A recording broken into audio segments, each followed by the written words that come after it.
오늘 성령 하나님께서 이 시간 우리 가운데 함께 계시는 줄로 믿습니다.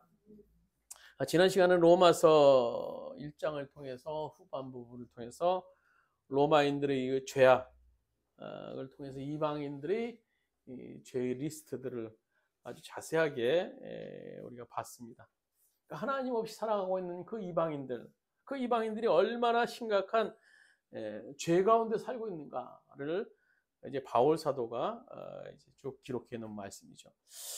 아마도 이 바울 사도가 이 이방인들의 이 죄를 고발하고 있는 그 현장에 이제 듣고 있었던 사람 중에 유대인들이 많이 있었던 것 같아요.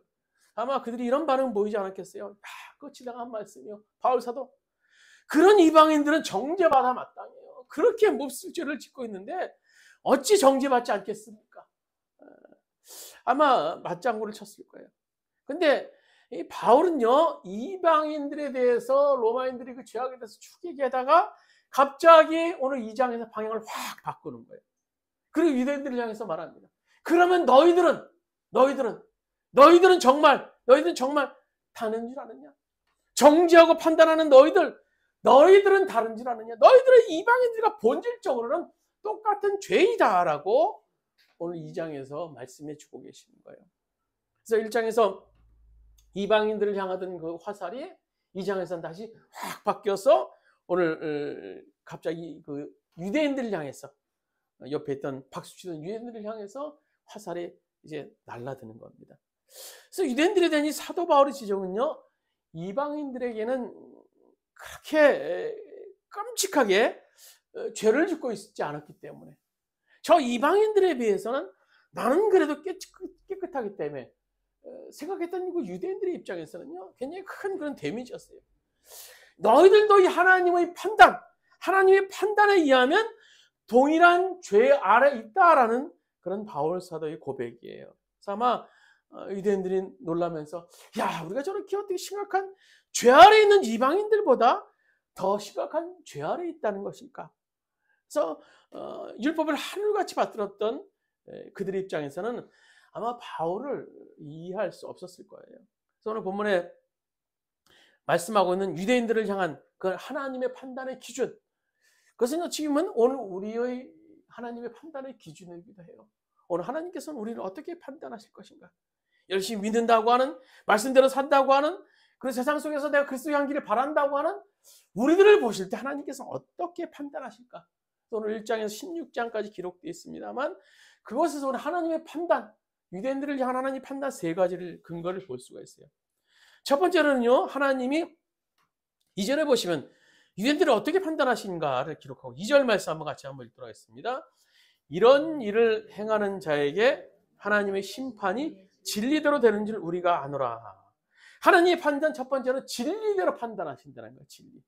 진리는요, 우리가 쉽게 얘기해서 거짓의 반대 그런 개념이 아니에요. 여기서 신학자 칼빈은요, 이 진리에 대해서 이렇게 말합니다. 이 말에는 심판에서 외모를 취하지 아니하시고 인간의 내면을 감찰하시어 판단하시는 하나님의 절대적인 공의의 의미가 내포되어 있다. 어떤 크레머라는 신학자는 이렇게 말해요. 현상의 기초가 되는 저변의 실체. 현상의 기초가 되는 저변의 실체. 여러분, 겉으로 나타나는 이 유대인들은 우상 숭배와 전혀 상관이 없는 사람들이에요. 드러나는 현상만으로 판단하면요, 유대인들은 죄가 없어요. 성적인 타락이요, 더군다나 동성연애, 유대인들한테 상상할 수 없는 일입니다. 이웃을 해코지 한 적도 없는 사람들이에요. 그래서 유대인들은요, 저 이방인들과 나는 다르다. 우리는 하나님 없이 살고 있는 저 로마 사람들, 살아계신 하나님을 모르는, 할례받지 못한 저 이방인들과 우리는 본질적으로 다르다라고 자부하고 있었던 거예요. 그러나 하나님은요, 그 현상만으로 판단하지 않으셨어요. 진리인 그 현상의 밑바닥에 숨어있는 실체를 보시는 거예요. 실체를. 그리고 진리에 의한 판단을 할 때 당신들도 이방인들과 똑같이 마찬가지로 본질적으로 죄인입니다 라고 오늘 외치고 있는 것이 바울 사도의 하나님에 의한 판단의 근거라는 거예요. 당신에게는 살인의 죄가 없을지 모르지만 그 살인의 죄를 야기시킬 수 있는 동일한 미움의 죄가 당신의 저변에 숨어 있습니다. 당신도 간음죄가 없을지 모르지만 그러나 간음을 유발할 수 있는 동일한 그 음욕이 당신의 마음속 깊은 곳에 있습니다. 그리고 남을 판단하고도 너희도 판단이 같은 죄를 범하고 있는, 판단을 같은 죄를 범하고 있다고 오늘 말하고 있는 거예요. 그래서 하나님은 우리에 대한 판단 첫 번째는 진리에 의한 판단이라는 겁니다. 또 하나의 판단이 있어요. 주님께서 6절에 보시면 행한 대로 판단하신다는 거예요. 6절에 보면 이렇게 기록하고 있죠. 하나님께서 각 사람에게 그 행한 대로 보응하신다. 행한 대로 판단하신다는 것이죠. 그래서 행한 대로라는 것은 당연히 뭐 행하지 않고 어떻게 판단을 하겠습니까? 근데 본문에서 바울이 지적하고 있는 이 유대인들의 문제는요, 사람 앞에서 또 하나님 앞에서 그들이 행하면서 나타내는 그 오만함, 또 교만함, 그것에 대해서는 말씀해 주고 계시는 거예요. 우리의 행함은 상당히 어렵다. 우리 행함은 완전하다. 구원을 이룰 만큼 완전하다라고 생각했던 것이 유대인들의 행함의 근거였어요.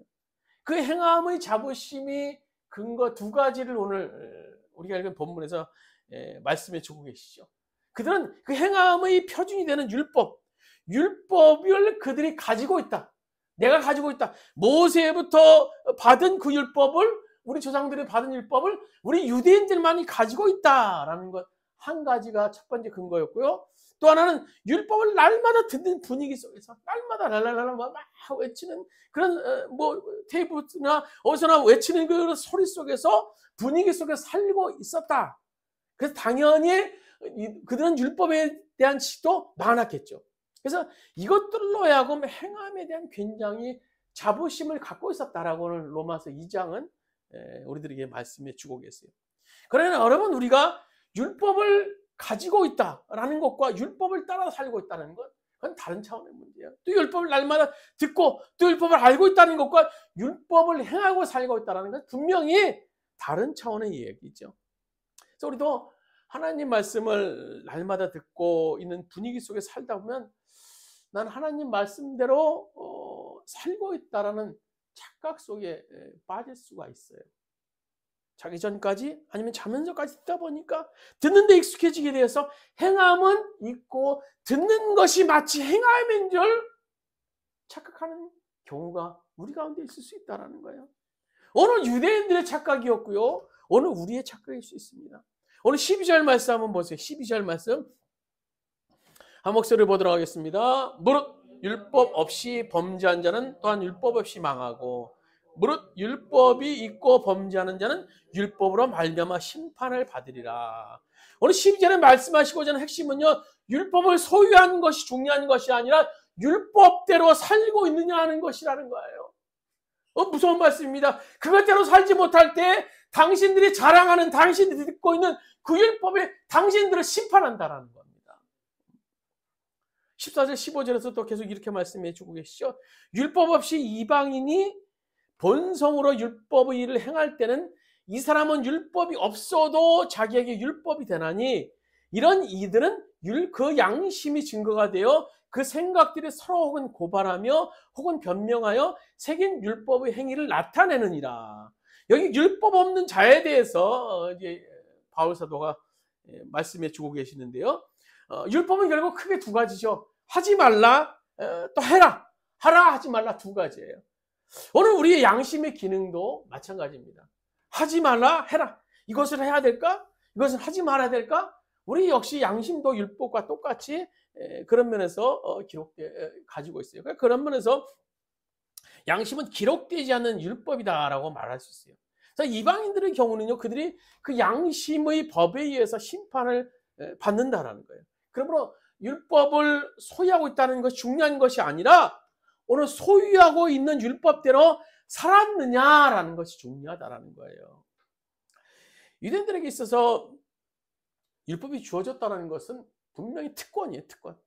아까도 말씀드렸던 것처럼 모세에 의해서 시내산에서 받았던 그 율법, 그 율법. 정말 누구도 흉내낼 수 없는, 누구도 가질 수 없는 굉장한 특권이죠. 거룩한 특권입니다.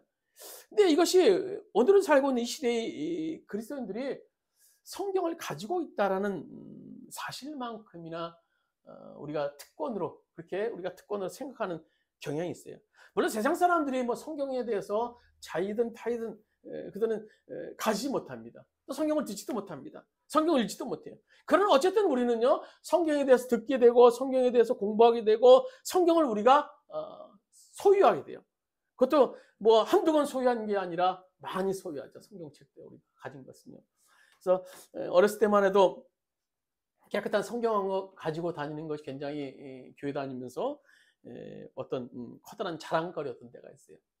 제가 어렸을 때 성경 집에는 꽤 여러 권 있었던 것 같아요. 돌아다니는 성경책들은.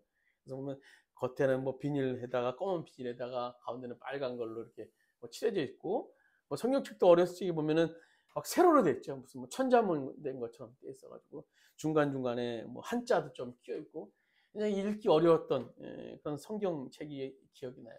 얼마 후에 이제 뭐 성경찬송 합본도 나오고 또 뒤에는 뭐 이제 지퍼식으로 내려서 깔끔하게 들고 다니는 그런 성경책 굉장히 뭐 어떤 자랑거리로 뿌듯하게 들고 다녔던 어렸을 적에 기억이 나는데요. 지금은 성경이 굉장히 많죠. 뭐 스터디 바이블, 뭐 아가페 성경, 뭐 엠마오 성경, 오픈 성경, 큰 글 성경, 작은 성경, 뭐 작은 글, 큰 글 성경, 정말 헤아릴 수 없을 정도로 많아요. 아마 집에도 아마 성경책이 여러 권 있으실 거예요. 거기에다가 지금 요즘엔 앱 성경, 휴대폰마다 다 성경책 하나씩 다 깔아놓고 살 정도로 성경책이 많아요. 그러니까 우리가 그런 분위기 속에서 또 우리는 또 얼마나 또 좋은 설교를 많이 들어요. 뭐 휴대폰에서 인터넷에서 뭐 방송에서 틀기만 하면 막 좋은 분의 설교가 얼마나 많이 들은지 몰라요. 아주 설교들 열심히 잘하세요. 정말 좋은 설교들 많아요. 그래서 우리는요 내 삶의 수준이 마치 그 많은 성경과 좋은 설교를 듣고 있는 수준이다 하고 이 시대 사람들이 착각하고 있는 것은 아닌지 모르겠어요. 성경이 있고 늘 말씀을 듣고 늘 틀기만 하면 또 간증도 들리고 막 그러다 보니까 말씀 들으다 보니까 내 삶의 수준이 저렇게 되는 것은 아닌지 하는 것이 아닌가라는 그런 생각 속에 빠졌는지 모르겠어요. 이런 모습이 당시 율법을 자랑하며 율법을 경청하며 날마다 율법을 읽고 살았던 유대인의 문제였던 겁니다. 13절에 보시면 이렇게 기록하고 있죠. 하나님 앞에서 율법을 듣는 자가 의인이 아니요 오직 율법을 행하는 자라야 의롭다 하심을 얻으리니. 본문에서 바울의 지적은요. 그들은 항상 율법을 많이 듣는 분위기 속에 살다 보니까 자기 삶이 그렇다라고 착각했다라는 겁니다. 여러분 물론 듣는 것이 중요해요. 굉장히 중요합니다. 듣는 것을 뭐 듣지 말라라는 얘기는 아니죠. 그러나 들음과 동시에 책임이 요구된다는 거예요. 책임이 요구된다는 거예요. 들은 대로 살아야 한다는 거예요. 여기서 바울이 말하는 율법을 듣는 것은요. 단순히 듣는 것을 포함해서 율법을 가지고 있는 것에 대한 지식, 율법을 통한 지식을 또 의미하는 거예요. 당시 유대인들은 율법에 대한 지식이 그 어느 누구보다 뛰어났죠. 그러니까 그 자부심이 얼마나 대단했겠습니까? 쉽게 얘기하면요. 우리나라 예전에 한글, 세종대왕이 한글 창제하기 전에 우리 양반들만 글을 읽었죠. 한자, 어려운 한자들만 사용해서 막 뭐 양반들 외에는 굉장히 무시하면서 양반의 위세가 아마 대단했던 때가 있어요. 아마 유대인들이 율법을 가지고 있고 또 듣고 있는 것, 그것이 이런 모습은 아니었는지 모르겠어요. 그러나 오늘 유대인들은 율법을 알고 듣는 정도까지였습니다. 그까지. 율법을 알고 듣는 정도까지. 그래서 바울은요, 그들을 향해서 너희들이 듣고 알고 있는 이 말씀 앞에 너희들이 진정으로 응답하고 있느냐 하는 거야. 진정으로 응답하고 있느냐. 그렇지 않다면요, 바울 사도가 말하는 것은 주님 앞에 서는 날, 말씀 앞에 서는 날, 너희들이 판단받아야 한다라는 것이 바울 사도의 말씀입니다. 주께서 우리를 판단하실 때 우리가 성경책을 얼마나 갖고 있느냐, 뭐 얼마나 많이 들었느냐라고 판단하시지 않으실 거예요. 한평생 좋은 설교를 얼마나 많이 들었느냐, 또 얼마나 큰 교회 많이 다녔느냐, 로 판단하시지 물론 않겠죠. 또 성경에 대한 지식이 얼마나 많으냐, 판단하시지 않아요. 중요한 것은요, 우리가 듣고 안 하나님 말씀에 우리가 내가 지금 어떻게 응답하며 살고 있느냐 하는 거예요. 마음에 떨어진 그 말씀의 씨앗을 통해서 우리들이 좋은 밭에 되어서 30배, 60배, 100배의 결실을 맺는 그런 밭이냐? 아니면 길가냐? 자갈 밭이냐? 가시덤불 밭이냐? 그래서 내 자아가 그것을 막아버리고 나의 생각이 그걸 막아버리는 그런 삶을 살고 있느냐? 주님께서 말씀해 주고 있어요. 어떻게 응답하고 있느냐? 말씀에 대해서 너희들이 지금 어떻게 응답하며 살고 있느냐라는 거예요. 율법을 듣는 자가 의인이 아니요 율법을 행하는 자가 의롭다 하심을 얻으리라 라고 말씀해 주고 계시는 겁니다. 그래서 이 말씀에 비해서 그러니까 기독교인의 구원론이 잘못하면요, 이 말씀을 잘못해서 행함에 의해서 의롭다함을 얻는다 라고 결론 내리면요, 여러분 곤란합니다. 우리가 율법을 행함으로 물론 의로워질 수 있어요. 의로워질 수 있어요. 근데 단 조건이 있죠. 완전히 행해야 돼요. 율법을 통해서 구원을 얻을 정도로 완전히 행해야만 우리가 구원을 얻을 수 있어요. 근데 우리가 그렇게 할 수 있습니까? 그렇게 할 수 없어요. 그래서 우리에게 필요한 것이 하나님의 은혜와 국률이 필요한 겁니다. 이 국률을 얻기 위해서 우리는요, 먼저 깨달아야 할 것이 있어요. 율법대로 살지 못한 나의 모습을 보면서 안타까워야 되는 거예요. 안타까워야 되는 거예요. 야, 하나님이 미워하지 말라 그랬는데 내가 오늘도 미움의 죄를 졌구나. 하나님이 시기하지 말라 그랬는데 내가 오늘도 남을 시기하고 살았구나. 하나님이 물질 사랑하지 말라 그랬는데 내가 오늘 우상으로 돈을 섬기고 살았구나. 나는 어쩔 수 없는 이런 죄인이야, 이런 죄인이야. 안타까워하면서 회개의 자리에 서야 돼요. 나는 어쩔 수 없구나라는 회개의 자리에 쓰면서 하나님의 그 긍휼을 구하고 자비를 구하는 그런 회개의 자리에 설 줄 알아야 되는 거예요. 그리고 주님의 도우심을 구해야 된다는 겁니다. 그러나 당시 이 고집불통인 유대인들에게는요, 이런 모습을 기대할 수 없었어요. 이런 모습이 없었어요. 그런 의미에서 13절 말씀은 율법을 듣고 아는 것에 대해서 큰 자랑거리였던 유대인들에게 율법 앞에서 모든 사람이 죄인임을 부각시키기 위한 그런 바울의 논리라는 겁니다. 하나님 앞에서는 율법을 듣는 자가 의인이 아니요 오직 율법을 행하는 자라야 의롭다 하심을 얻으리다. 그래서 하나님이 판단하실 때 그의 판단은요, 행함대로 판단하신다는 거예요. 행함대로. 또 세 번째로는요, 은밀한 것까지 판단, 은밀한 것. 16절 말씀 우리 같이 읽도록 하겠습니다. 16절입니다. 곧 나의 복음에 이른 바와 같이 하나님이 예수 그리스도로 말미암아 사람들의 은밀한 것을 심판하시는 그날이라. 여기서 은밀한 것은 문자 그대로 은밀, 비밀을 얘기하는 거예요. 그는 비밀까지 심판하십니다.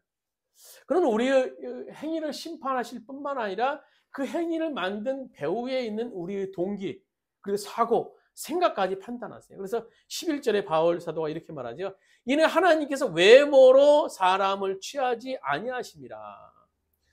유대인들이 경건을 추구할 때 내적인 면보다 외형적인 경건을 추구하는 그런 모습이 있는 것을 우리가 흔히 볼 수 있어요. 그래서 어떤 유대인들에 관한 문서를 보면요, 그들은 경건의 걸음까지 연습한 흔적이 있었어요.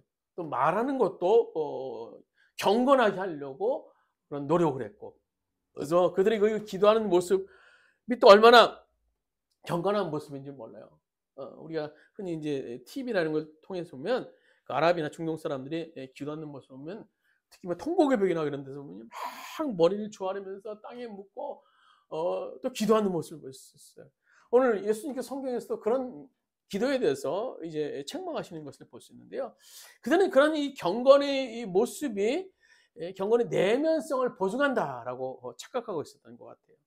그래서 우리가 평소에는 세상에서 예수 믿는 사람인지 안 믿는 사람인지 구분하기 힘들게 살다가 주일 아침에는 경건하게 교회 간다고 해서 그것이 우리를 경건하게 만들지는 않을 거예요. 우리는 그럴듯한 경건의 외면성을 갖추기 때문에 그것으로 우리의 내면도 괜찮아질 것이다 라는 기대하는 그런 경향이 있는 것 같아요. 그러나 우리의 겉과 속은 매우 다를 수 있어요. 사람들이 실제로 자기의 그 비어버린 내면을 메꾸기 위한 필요 이상으로 위해서 이제 겉을 꾸미는 것을 볼 수 있는데요. 일종의 이것을 이제 방어 기제라라고 얘기를 합니다. 그래서 요즘 사람들은 그 방어 기제를 행하기 위해서 성형도요. 굉장히 아름답게 꾸미기 위해서 성형도 굉장히 많이 하고요. 또 차량도요. 고급 외제차를 막 구입하는 경향이 있는 것 같아요. 또 얼마 전에 저희 주변에 이제 빌라가 새로 막 연립주택이 세워졌는데 사람들이 다 들어왔어요. 근데 어느 날 지나다 보니까 저녁에 보니까 차들이 되어 있는데 반 이상이 외제차예요. 외제차. 고급차들 쫙 들어있는 거예요. 야, 여기는 빌라에 이렇게 부자들만 사나? 이게 뭐 비싼 빌라 같지는 않았는데요. 그래서 이렇게 나중에 이렇게 뉴스에서 이렇게 보니까는 요즘 젊은 사람들은 집은 좀 뒤로 가도 외제차를 산대요. 그러니까 똑같은 돈을 들여도 국산차를 안 사고 중고 외제차를 다 사서 아주 겉을 번지르르하게 승차감과 아울러서 하차감까지 소유할 수 있을 정도로 아주 그렇게 겉을 치장하는 그런 삶을 사는 모습에 대해서 얘기를 하더라고요. 이 지나친 자기 자랑 이런 것들은요, 자기의 고장난 그 내면을 위장하려는 방어 기제의 마스크일 수 있는 겁니다. 이런 삶을 살았던 대표적인 사람들이 예수님 당시에 바리새인의 모습이었습니다. 바리새인. 그래서 복음서에 보면 예수님께서 이 바리새인을 책망하실 때 말씀하신 그 말씀이 있어요. 화 있을진저 외식하는 서기관들과 바리새인들이여, 회칠한 무덤 같으니 겉으로는 아름답게 보이나 그 안에는 죽은 사람의 뼈와 모든 더러운 것이 가득하다라고 말씀해 주고 있어요. 회칠한 무덤이 뭐예요? 무덤은요, 지저분하지만 겉에 시멘트 바르듯이 아주 깨끗하게 만든다는 거예요. 그럼 지나가다 보면 저게 무덤인지 아닌지 모를 정도로 아주 깨끗하게 발라놔요. 근데 실상은 어때요? 무덤의 실상은 그 안에는 온갖 더러운 것들, 뼈들과 뭐 바이러스와 균들, 뭐 쥐들도 왔다 갔다 하고 얼마나 더러운 것이 가득한지 몰라요. 오늘 주께서 우리를 심판하실 때요, 우리의 외면에 의해서 판단하는 것이 아니라 우리 은밀한 것을 꿰뚫어 보시면서 판단하시는 주님이시기에 심판의 그날, 우리의 내면을 보시고 반드시 심판하시기에 우리의 내면이 드러난다라는 겁니다. 제가 어릴 적에 이 교회 다닐 때는 신앙이 굉장히 형식적인 것들이 많았던 것 같아요. 그래서 규제도 많았어요. 교회 다니면서 뭐 하면 안 된다, 뭐 하면 안 된다, 뭐 하면 안 된다. 제일 기억에 남는 것이 어렸을 적에 돈 쓰면 안 된다, 돈 쓰면 안 된다. 그래서 주일에 돈 쓰면 뭐 큰일 나는 줄 알았어요. 막. 그래서 어렸을 적에 돈을 쓰지 못해서 뭐 평소에는 교회가 뭐 버스 타고 다니는 정도. 그렇다고 그렇게 먼 거리는 아니었는데 주일날은 걸어갔어요. 걸어가면 아침 일찍 일어나서 주일날은 돈 쓰면 안 되니까 걸어가야 됐던 그런 기억이 나요. 또 교회 오면요, 복음송가 부르면 안 된다, 뭐 드럼 치면 안 되고, 뭐 전자기타, 전자피아노 교회에 사용하면 안 된다, 이것도 하면 안 된다, 저것도 하면 안 된다. 이런 이 청교도적인 신앙의 모습은요, 당시 미국이나 유럽 기독교의 시작이라고 했으면 그것도 극보수층이 행했던 당시에 일반적이지 않은 신앙의 형태였어요. 그러나 우리에게는 일반적인 신앙의 형태로 이제 그 당시 비쳤는데요. 지금은 뭐 많이 변했죠. 뭐 3, 40년만 해도 이제 그렇게 신앙을 생활해야 되는 줄 알았어요. 근데 뭐 지금 그렇습니까? 뭐 찬양도 드리고, 뭐 강대상 샤일 위에 뭐 드럼이 올라가 있고, 뭐 다 요즘 다 그렇게 예배를 드리고 있는데요. 이런 신앙적인 형상은요, 결국 이 잘못된 신앙적인 형은 신학을 공부하는 지도자들에 의해서 비롯됐는데, 그럼 당시 그 주류의 한국 목회자들은 누가 교육시켰는가 하면 당시 보수 신학자들의 우상, 또 우리나라 최초로 성경 주석을 기록한 박윤선 목사님에 의해서 시작됐어요. 그래서 제가 신학을 시작할 때인 1990년대만 해도 그분은 이 주석은요, 성경 해석의 이 텍스트, 교과서 같은 거죠. 누구나 박윤석 주석은 다 있어야 돼요. 다 있어요. 없으면 큰일 나요. 막 내가 이단이 되는 것 같은 때가 있었어요. 지금 물론 그렇게 여기시는 분들도 아직도 계시긴 하겠지만 이제 많은 주석집이 생겨서 꼭 그렇지만은 않아요. 하여튼 이 박인선 목사님은 한국 교회의 주류 목사들의 어떤 롤모델, 교과서 같은 분이셨어요. 2015년에 목사의 딸이라는 책이 발간되어서 이제 기독교에 굉장히 큰 파장을 일으킨 일이 있는데요. 그 책에 부제가 있었습니다. 부제는 하나님의 종이라는 이름 뒤에 감추어진 슬픈 가족사라는 부제가 붙어 있었어요. 저자는요, 제가 서두에 좀 전에 말씀드렸던 그 한국교회가 존경에 맞이하는 박윤선 목사님의 딸인 박혜란이라는 그 목사님으로 박윤선 목사님의 삶을 가장 가까이서 지켜본 생생한 증인이라고 할 수 있는데요. 이 책에서 그려지는 이 박윤선 목사님의 민낯은 너무너무나 충격적이었습니다. 과연 이 딸이라고 하는 사람이 어떻게 자신의 아버지에 대해서 이렇게까지 적나라하게 쓸 수 있을까 할 정도로 참 굉장히 막 아주 그분이 기술을 해놨는데요. 그분이 이제 나중에 이제 신학 공부를 미국 가서 하시면서 미국에서 목회를 하시면서 자기 아버님이 아버지가 한국의 대표적인 신학자였지만 그것이 잘못된, 그리고 자기 가정에서도 잘못됐고 현지에서 잘못된 것을 깨달아서 이제 한국의 목회자들은 그렇게 하지 말라라는 취지에서 이제 아주 신랄하게 쓰셨다고 하는데요. 이 책은 이제 고인이 돌아가시고 난 후에 딸의 이야기인지라 이 박인선 목사님을 추종했던 사람들이 많이 반론을 제기하기도 했는데요. 하여튼 이 박인선 목사님 무엇보다 더 유교적이고 가부장적인 그런 권위주의 사로잡힌 분이었다라고 이분이 얘기를 해요, 저자가요. 그래서 아내에게는 굉장히 매정했고 자식들에게는 굉장히 아버지로서 사랑이 전혀 없었고요. 또 오직 이 책만 연구하는 일과 교회 일만 아주 매진하는, 그래서 아주 거기서 모든 걸 거기서 올인했던 그런 분위로 그리고 있는데요. 이런 모습은 요즘 목회자 상으로는 굉장히 빵점짜리인데요. 그리고 이 성경을 이원론적인 해석으로 내서 영적인 것만 소중하고 육적인 것은 무가치하게 여기는, 더럽게 여기는 그런 세계관에서 나오는 행동으로 볼 수 있는데요.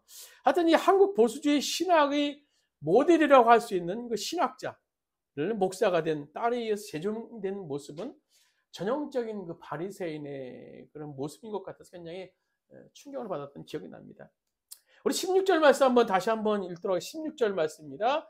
곧 나의 복음에 이른 바와 같이 하나님이 예수 그리스도로 말미암아 사람들이 은밀한 것을 판단하시는 그날이라. 그날 심판의 디데이, 우리 속에 있는 모든 것이 드러나는 그날, 아무것도 숨길 것이 없는 그날, 내 생각이 드러나고 내가 행동했던 그 동기가 드러나고 내가 가장하고 있었던 그런 모든 것들이 내 밑바닥의 모습이 그분 앞에 적나라하게 드러나는 그날 은밀한 것에 대해서 그분이 나를 심판하실 것이라는 겁니다. 이게 심판의 주님은요, 예수 그리스도라고 그래요. 예수 그리스도로 말미암아, 오늘 16절에 말씀해 주고요. 예수 그리스도라고 말씀해 주고 계세요. 그는 지금도 우리의 구원의 주님이십니다.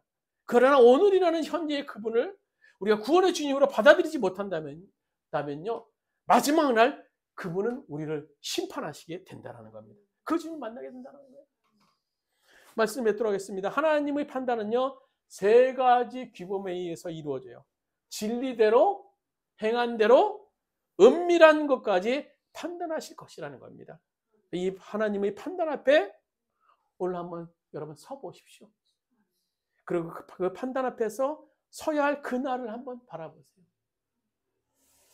오늘 본문이 우리에게 주는 도전은 두 가지가 있습니다. 하나는 우리가 남을 쉽게 판단하지 말라라는 거예요. 이 말에 오해해서 그럼 남을 판단하지 말라고 하니까 뭐든지 다 덮어야 돼요. 뭐든지 덮어야 되고 뻔히 보이는 죄까지 비판하지 말아야 됩니까? 그 얘기는 아니죠. 그건 하나님의 공의의 속성을 이제 심각하게 훼손하는 그런 아주 하나님의 은혜를 악용하는 것이죠. 남을 쉽게 판단하지 말라라는 것은 남을 해하고자 하는, 독을 품고 다른 사람을 쓰러뜨리라는 비판이나 또 재미로 또는 자신의 이거는 우월함을 나타내기 위해서 상대방을 비판하는 것을 경계해야 됨을 얘기하는 거예요. 또 하나는요, 자기를 먼저 판단해야 된다는 거예요. 자기 자신을 먼저. 이웃을 판단하기 앞서서 우리는 스스로를 판단해야 됩니다. 자기 성찰과 자기 비판은 매우 그 상황에서 필요한 것이죠. 그러나 우리 자기를 비판하고 성찰할 때 다른 사람과 상대적인 비교에 의해서 판단하면 안 돼요. 아유, 나는 저 사람보다 낫지. 그래도 안 믿는 저 사람보다, 신앙생활 저렇게 하는 사람보다 낫지. 라는 상대적인 평가가 아니라 하나님이 안목에 의해서 판단해야 된다. 하나님이 지금 내 모습을 보시면 어떻게 하실까? 지금 하나님이 내 모습을 어떻게 판단하실까? 오늘 진리대로 나를 판단하신 하나님 앞에서, 행한 대로 판단하시는 하나님 앞에서 은밀한 것까지 판단하시는 주님 앞에 선다면 우리는 지금 이 땅에서 어떻게 살아야 될까요? 오늘 이 물음에 오늘 응답하시는 여러분 되시기를 주님의 이름으로 부탁드립니다. 우리 말씀을 생각하시면서 잠시 하시면서 한번 기도드리겠습니다. 과연 나는 그 주님의 그 부르심 앞에, 나를 판단하시는 주님 앞에 나의 판단은, 주님이 나를 향한 판단은 어떤 것일까? 오늘도 우리가 기억하면서 주님 앞에 바른 판단을 받았으면, 주님이 칭찬받을 수 있는 자가 되게 해달라고 우리 합심해서 주여 한번 외쳐 기도드리겠습니다. 주여, 아버지 하나님, 아버지 하나님, 우리를 판단하시는 그 주님 앞에, 아버지, 우리 은밀한 것을 판단하시는 하나님, 진리대로 판단하시는 하나님, 우리들의 행한 대로 판단하시는 그 주님 앞에 우리가 설 수 있도록 아버지 인도하여 주시옵소서. 우리가 서게 된다는 것을 기억할 수 있도록 주님 인도하시옵소서. 여호와의 그 주님 앞에 설 때 우리의 주님이 어떻게 판단하시겠습니까? 우리 어떻게 판단하시겠습니까? 그 주님이 우리를 판단하실 때 우리 어떻게 판단하시겠습니까? 그 주님 앞에 설 수 있는 우리들이 할 수 있도록 아버지 인도하여 주시옵소서. 우리의 깊은 것까지 판단하시는 하나님, 우리의 행동을 판단하시는 하나님 앞에 우리가 아버지, 우리도 아버지 어떤 삶을 살 것입니까? 주님 용서하여 주옵소서. 아버지 용서하여 하나님의 판단을 받는 우리들, 하나님의 판단을 받아야 되는 우리들, 우리의 삶의 주님 앞에 올바르게 될 수 있도록 아버지 인도하여 주옵소서. 아버지 그 말을 읽는가, 아버지 그 말씀에 대해서 우리가 읽고 끝나는 것이 아니라 행할 수 있도록 인도하여 주옵소서. 그 말씀을 통해서 우리를 은밀한 것이 판단하는 주님 앞에 설 수 있는 우리들의 삶이 될 수 있도록 아버지 인도하여 주옵소서. 주님 도와주시옵소서. 주님 도와주시옵소서. 주님 우리 함께하여 주옵소서. 여호와의 주님의 판단 앞에 서는 우리들이 할 수 있도록 주의 인도하시고 역사의 시간들을 뺏기려고 합니다. 아버지 주님 도와주시옵소서. 주님 아버지 도와주시옵소서. 주님 도와주시옵소서. 주님 아버지, 주님 아버지, 주님 도와주시옵소서. 주님 도와주시옵소서. 주님이 지금 우리를 판단하시면 나를 어떻게 판단하실까요, 주님? 진리대로 판단하시는 주님, 은밀한 것까지 판단하시는 주님, 행함으로 판단하시는 그 주님 앞에 선다면 과연 우리는 어떤 판단을 받을 수 있을까요? 주님, 오늘 바울 사도는 아버지여 이방인들이 죄악을 손가락질하며 아버지여 비판했던 오늘 유대인들을 향하여 말씀합니다. 너희들이 자랑했던 그 율법을 아는 것이 중요한 것이 아니라, 성경을 아는 것이 중요한 것이 아니라 행함이 중요하다라고 오늘 말씀해 주고 계십니다. 오늘 말씀을 들은 우리가 그 말씀대로 행할 수 있도록 인도하여 주시되, 우리를 진리대로 판단하시는 그 주님, 우리 은밀한 것이 판단하시는 그 주님 앞에 우리 자신을 세워놓고 그 주님 판단 앞에서 우리가 정말 올바른 판단을 받을 수 있는, 정직한 판단을 받을 수 있는 우리들의 삶이 될 수 있도록 주께서 역사하시고 인도하여 주셔서 어두운 이 시대 속에서도 우리 깊은 것, 우리 저변을 판단하시는 그 주님 앞에 우리가 떳떳이 설 수 있는 우리 모든 주원의 성도들 될 수 있도록 주께서 인도하여 주시옵소서. 이제는 우리 주 예수 그리스도의 은혜와 하나님 아버지의 원하는 사랑하심과 보혜사 성령님의 감동 내지 교통하시는 종이 진리대로 우리들이 행함으로 또 미란 것까지 판단하신 그 주님 앞에서 우리 순간순간 삶을 어떻게 판단하실까 기억하면서 삶을 살 수 있는 우리 모든 주원의 성도들, 또 그렇게 되기를 원하는 우리 주원의 성도들 머리 위에 그의 가정에, 사업장과 직장에, 이민족에, 이 땅의 모든 교회들 위에 이제부터 오늘까지 함께 하시기를 간절히 축원하옵나이다. 아멘.